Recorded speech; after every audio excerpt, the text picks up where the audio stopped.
Yo, yo, yo. What up, people? It's your boy State, and we back. Some more of this Street Fighter. And, yeah, man, got 4 games here. Pretty long games. I think all of them go 3 rounds, so yeah, they're pretty long. It gives me more time to talk some basketball, man. That's right. You see Street Fighter, that means basketball talk is coming.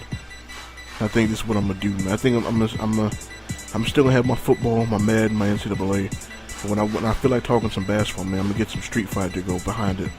Cause it's just something about Street Fighter and basketball, man. It fits, it works. But yeah, man. So go ahead and start talking about big news. That boy KG signed back with us today, man. I'm amped about that. I knew. I mean, to me, I thought he would come back. I just hoped, like if we were able to bring him back, that I would want him to sign anywhere between 8 to 12 million a year, and I knew 8 million a year was kind of out of the question for him, especially how well he played last year. So I'm actually cool that he signed the contract that he did. He's making 10 a year until I think the final year, where he's gonna make 14, or it's gonna be 10, 12, 14. But either way, I'm cool with it, man. We saved some money. We signed them back. We got to keep them, and we saved some money. Now it's just time to see what we're gonna do with that boy Ray. If he's gonna go ahead and take off, because he wanna go start somewhere. He's gonna go take off because he wanna play for a different team. He want more money. We'll see about that. We'll see what happens. But another thing, I heard that they said we going after Jason Terry, which that's the kind of player that we need coming off the bench. Somebody who knows what they're doing and is a good spark, like a spark plug for an offense. Like he can come off and give us firepower and really kind of help bolster that bench, because we need somebody like that coming off the bench. But we'll see what happens with that, man. I don't think Dallas want to let him go, but if they want D Will, they might have to let him go to make sure they got enough money. Maybe moving Lamar Odom freed up enough, because there's a lot of people on that team got freed up. Odom's gone. They got a lot of money coming back from that trade with him. Jason Terry, his 11 mil is gone. Jason Kidd, I think he was making like 8 or 10. He's gone. They got a lot of money freed up. So, they might be able to keep Jason Terry. And Vince Carter's gone, too. His contract's up. They got a lot of money floating around over there, man. They got enough to sign that boy D. Will and maybe keep Jason Terry, or Jason Kidd as a backup point. We'll see what happens with that. But they said that the Nets out there trying to trade for Joe Johnson, which I think is a good move. I think if they, to me, Joe Johnson, I like his game, and it's like the way he plays, he can give you numbers, like he can put up stats. He's not like a LeBron James stat dude, but he can give, I think on a nightly basis, he can give you 26 and 5 on a nightly basis. Like, I think he's that kind of player. He can be a number 1 option, but I don't think he should be the best player on your team. I think that's kind of where Atlanta went wrong. They gave him all that money. He didn't deserve all that money, but they were kind of stuck because, he was their best player. They can't just let him go. But it's like, the team, they're not going to get very far with him as your best player. He's a good number 1 option, but he can't be your best player. And I think that's kind of where they got screwed up. Because everybody knows Joe Johnson didn't deserve that money. He don't need 20 mil a year. He don't deserve a max contract. But the thing is, they were in such a bad spot because they needed him more than people actually realized. And it just kind of put them in a tight spot, and they really just had to re-sign him or set the franchise back a few years, which maybe that would have been the best move, because you save up enough money. You can go get somebody else. Maybe you get a good draft pick, and who knows. But they thinking about moving him. Which, if you want to move forward, you gotta let that boy go. You gotta get rid of that money, man. He's making too much. I mean, you gotta send him somewhere, and why not send him to the Nets, who like overpaying?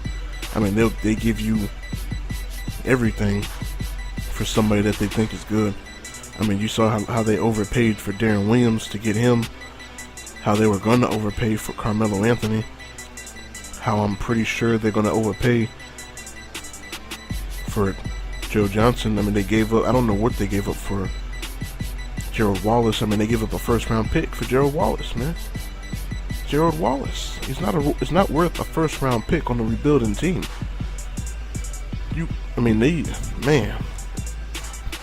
They really messed themselves up, man. It's like, it's really bad over there. Like, I mean, even if they do go get Joe Johnson, I mean, maybe people do want to go play for the team over in Brooklyn. I tell you one person who want to play over there, that boy Dwight Howard. And I tell you one thing, man, I cannot stand Dwight Howard. That dude get on my nerves. Like other than T.O., I've never seen another athlete that just loves drama. Like, he just loves drama, man. He don't know how to not talk to the media. He don't know how to make up his mind. And it's like, come on, man. Like, first I want him to just shut up. Stop talking to the media. That's all you gotta do. Stop. Just stop. But, he don't know how to do that. And then he don't know what he want to do. He's sitting there talking about Orlando pressured him into accepting his player option. Nobody can pressure you to accept nothing, man. You a grown man. You a grown man, dog. Best player on your team, one of the best players in the league, and they pressured you. What'd they do? Threaten to rape your wife and steal your kids? I mean, what did they do? What did they do? Did they have your moms at gunpoint? Like, yo, man, if you don't sign this, man, it's over. I'm sorry, it's over. Nah, man, like that. It's just, come on, dog. Come on, Dwight. Just shut the hell up. Shut the hell up, man. But I don't know. Now he want to go over there and play for Brooklyn because they over there talking about getting Joe Johnson. And I think if they get Joe Johnson over there, they're thinking that might be enough to keep D. Will. And if you get that, maybe you somehow keep Gerald Wallace. If the money work out, then you bring in Dwight Howard. I mean, I don't know how much money that's going to be. I think between them three, you're going to be pretty close to the cap limit. And then you got to fill out the rest of the roster, man. You still got Brook Lopez, so I'm pretty sure is going to be the main guy to be traded for Dwight Howard. But you're going to have to give up something. You don't have any first-round picks left. You gave them all up for like the next 5 years. You're probably going to have to give up like Marshawn Brooks or something, somebody that you want to keep. But, I guess, I'd give up Brook Lopez and Marshawn Brooks for Dwight. I would. You need somebody over there who's going to rebound. I mean, Brook Lopez sure don't want to do it. But, I don't know. I mean, you got Chris Humphries over there to take some of the pressure off Dwight. But, I don't know. Man. I don't know. I don't know what some of these dudes be thinking, man. But, I want to see if the Lakers do trade Pau Gasol, I want to know, where do y'all think he's going to go? I don't know where I think he's going. Everybody keeps saying the Bulls, but to me, you have to take Boozer back. And if you like Boozer, that's a good thing. If not, then it's like, you're taking on Boozer and his contract. So unless you plan on amnestying him, I don't think you take Boozer back unless you're getting Luol Deng or something else within that. You have to get something else, because I think even though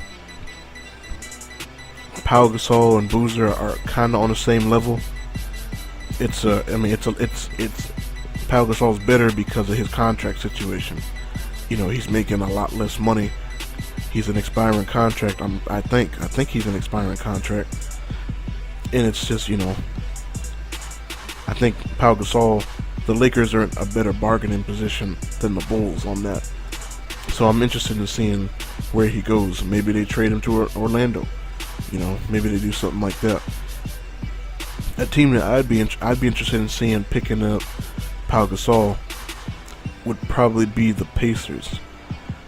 I mean, if they go out there and they keep Roy Hibbert and they put Pau Gasol out there with them, you know, you got to trade David West, but maybe you give up Tyler Hansbrough or one of them other bigs. But I don't know. I would like to see him on the Pacers, man. That's just me. You know, I don't know. I think crazy things. But I don't know. One team I'm eager to see what they do this offseason. I want to see what the Warriors do. To me, the Warriors are in a really good position to be really good this year. So I want to see what they do in free agency. Them and the Kings. I want to see what the Kings are going to do with Tyreke Evans, who said he doesn't want to be there. Or I don't know if he said that. I think that was Everett Gordon in New Orleans that said he doesn't want to be there. But I want to see what they do with Tyreke Evans, because they were trying to trade him last year. Where does O.J. Mayo go? Nobody knows. We'll see. You know, all this stuff. I mean, we're going to see in the next few months. The next month, probably. But yeah, man, that's about it for this one. I'm going to catch y'all later. Peace.